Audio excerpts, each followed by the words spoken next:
February 7ರ Congress ಪ್ರತಿಭಟನೆಗೆ ಟಕ್ಕರ್ ಕೊಡಲು ಮುಂದಾಗ್ತಾ ಇದೆ ಬಿಜೆಪಿ. ರೈತರ ಹಾಲಿನ ಹಣ ನೀಡದ ಇದ್ರೆ ಹೋರಾಟವನ್ನ ಮಾಡ್ತೀವಿ ಅಂತ ಮಾಧುಸ್ವಾಮಿ ಹೇಳ್ತಾ ಇದ್ದಾರೆ. ಫೆಬ್ರವರಿ 7ಕ್ಕೆ ಕಾಂಗ್ರೆಸ್ ಪ್ರತಿಭಟನೆ ಮಾಡಲಿಕ್ಕೆ ತಯಾರಿಯನ್ನ ಮಾಡಿಕೊಳ್ತಾ ಇದೆ. ಅದಕ್ಕೆ ಕೌಂಟರ್ ಪ್ರತಿಭಟನೆ ಇದು ಅಂತ ಕಾಣಿಸುತ್ತೆ. ಮಳೆ ಇಲ್ಲ, ಮೇವಿಲ್ಲ, ವಿದ್ಯುತ್ ಇಲ್ಲ, ಇದನ್ನು ಯಾರೂ ಕೇಳ್ತಾ ಇಲ್ಲ. ನಾವು ಸ್ವಲ್ಪ ಜಾಗೃತರಾಗೋಣ ಅಂತ ಹೇಳಿ ಮಾಜಿ ಸಚಿವ ಮಾಧುಸ್ವಾಮಿ ಹೇಳಿಕೆ ಕೊಟ್ಟಿದ್ದಾರೆ. ಹಾಲಿಗೆ 3 ರೂಪಾಯಿ ದರ ಇಳಿಸಲಾಗಿದೆ. ಇದು ರೈತರಿಗೆ ತೊಂದರೆ ಆಗ್ತಾ ಇದೆ. ನಾವು ಸರ್ಕಾರದ ಗ್ಯಾರಂಟಿ ಯೋಜನೆಯನ್ನು ವಿರೋಧ ಮಾಡ್ತಾ ಇಲ್ಲ, ಆದರೆ ರೈತರಿಗೆ ಹಾಲಿನ ಹಣ ನೀಡಿಲ್ಲ ಅಂದರೆ ಹೋರಾಟ ಪಕ್ಕ ಅಂತ ಹೇಳಿದ್ದಾರೆ ಮಾಜಿ ಸಚಿವ ಮಾಧುಸ್ವಾಮಿ. ಹಾಲು ಉತ್ಪಾದಕರಿಗೆ 716 ಕೋಟಿ ಬಾಕಿ ಇದೆ ಅಂತ ವಿಜಯೇಂದ್ರ ಕೂಡ ಕಿಡಿಕಾರಿದ್ದಾರೆ. ಓಡಾಡೋರಿಗೆ ಶಕ್ತಿ ಕೊಟ್ಟಿದ್ರೆ ಅದಕ್ಕೆ ಏನು ಹೇಳಬೇಕು? ನಾವು ದುಡಿಯೋರಿಗೆ ಹಸುನ ಇವತ್ತು ಸಾಕಿ. ಆದರೆ ಬೇಸಿಗೆನಲ್ಲಿ ವಿಶೇಷವಾಗಿ ಇಂಥ ಸೀಸನ್ ಬರಗಾಲಗಳು ಬಂದಾಗ ಎಲ್ಲಿ ಮೇವು ಕೂಡ ಕೊಡಬೇಕಾಗತ್ತೆ, ರೈತರು ಬೂಸ ಜಾಸ್ತಿ ಆಗಬೇಕಾಗತ್ತೆ. ಇಂಥ ಟೈಮಲ್ಲಿ ಹಾಲಿನ ಡೈರಿಯವರು ರೇಟ್ ಕಡಿಮೆ ಮಾಡಿರೋದನ್ನು ನಾನು ಭಾಳ ವಿರೋಧಿಸ್ತೀನಿ. ಜನವರಿ ತಿಂಗಳಲ್ಲಿ 3 ರೂಪಾಯಿ ಪ್ರೊಕ್ಯೂರ್ಮೆಂಟ್ ಪ್ರೈಸನ್ನು ಕಡಿಮೆ ಮಾಡೋದು ಯಾರೂ ಯಾವತ್ತೂ ಮಾಡಿರಲಿಲ್ಲ. ಮತ್ತು ಇವರೇನು ಮಾರ್ಕೆಟಲ್ಲಿ ಏನು ಕಡಿಮೆ ಮಾಡಿಲ್ಲ.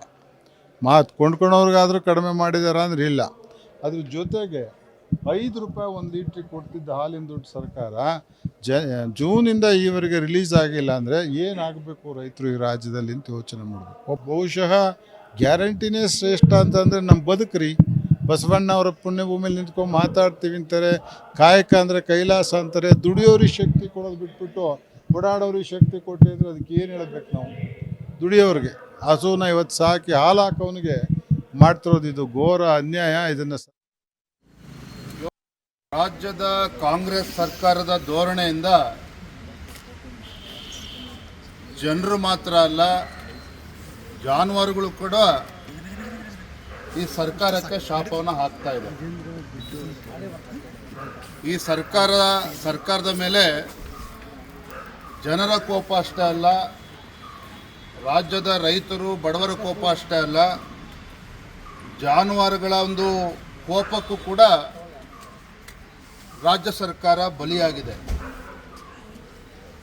ಕಾರಣ ಏನಪ್ಪ ಅಂತೇಳಿ ನಿಮ್ಗೆ ಅನ್ನಿಸ್ಬೋದು. ಹಿಂದಿನ ಮುಖ್ಯಮಂತ್ರಿಗಳು ಸನ್ಮಾನ್ಯ ಶ್ರೀ BS ಯಡಿಯೂರಪ್ಪನವರು ಮುಖ್ಯಮಂತ್ರಿ ಇದ್ದಾಗ ಹಾಲು ಉತ್ಪಾದಕರಿಗೆ ಪ್ರೋತ್ಸಾಹದ ಧನವನ್ನು ನೀಡ್ತಾ ಇದ್ರು. ಯಡಿಯೂರಪ್ಪನವರು ಮುಖ್ಯಮಂತ್ರಿ ಇದ್ದಾಗ ಹಾಲು ಉತ್ಪಾದಕರಿಗೆ ಪ್ರೋತ್ಸಾಹ ಧನವನ್ನು ನೀಡ್ತಾ ಇದ್ರು. ಅದರ ಪರಿಣಾಮ ಏನಪ್ಪ ಅಂತ ಹೇಳಿದ್ರೆ, ಹಾಲಿಗೆ ಪ್ರೋತ್ಸಾಹ ಧನ ಸನ್ಮಾನ್ಯ ಯಡಿಯೂರಪ್ಪನವರು ಪ್ರಾರಂಭ ಮಾಡಿದ್ರು. ಅದರ ಫಲವಾಗಿ ಹಾಲು ಉತ್ಪಾದನೆ ಎಷ್ಟರ ಮಟ್ಟಿಗೆ ಆಯಿತು ಅಂದ್ರೆ 85 ಲಕ್ಷ ಲೀಟರ್ ಪ್ರತಿದಿನ ಹಾಲು ಕಲೆಕ್ಟ್ ಆಗ್ತಿತ್ತು. ಸನ್ಮಾನ್ಯ ಸಿದ್ದರಾಮಯ್ಯನವರ ಸರ್ಕಾರ ಜುಲೈ ತಿಂಗಳಲ್ಲಿ ಅಧಿಕಾರಕ್ಕೆ ಬಂತು. ಅಲ್ಲಿಂದ ಇಲ್ಲಿಯವರೆಗೆ ಹಾಲಿಗೆ ಪ್ರೋತ್ಸಾಹಧನ ಪ್ರತಿ ಲೀಟರ್ಗೆ 5 ರೂಪಾಯಿ ಕೊಡಬೇಕಲ್ಲ, ಇಲ್ಲಿಯವರೆಗೆ ಕೊಟ್ಟಿಲ್ಲ. ಇದಕ್ಕೆ ಕೇಂದ್ರ ಸರ್ಕಾರಕ್ಕೆ ಏನು ಹೊಂದಾಣಿಕೆ? ರಾಜ್ಯ ಸರ್ಕಾರದ ಆದಾಯದಿಂದ ಕೊಡಬೇಕು.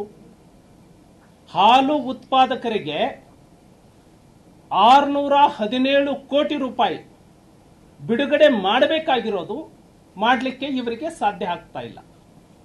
ಹಾಲಿಗೆ ಪ್ರೋತ್ಸಾಹ ಧನ ಸನ್ಮಾನ್ಯ ಯಡಿಯೂರಪ್ಪನವರು ಪ್ರಾರಂಭ ಮಾಡಿದ್ರು. ಅದರ ಫಲವಾಗಿ